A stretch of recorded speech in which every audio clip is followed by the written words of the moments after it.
Me miró y la miré, sonrió y le sonreí,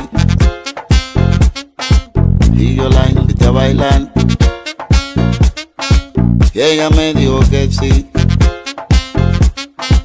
Yo la tomé de la mano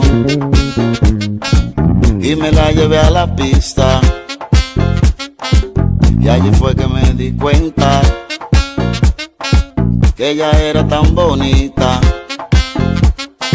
Los dos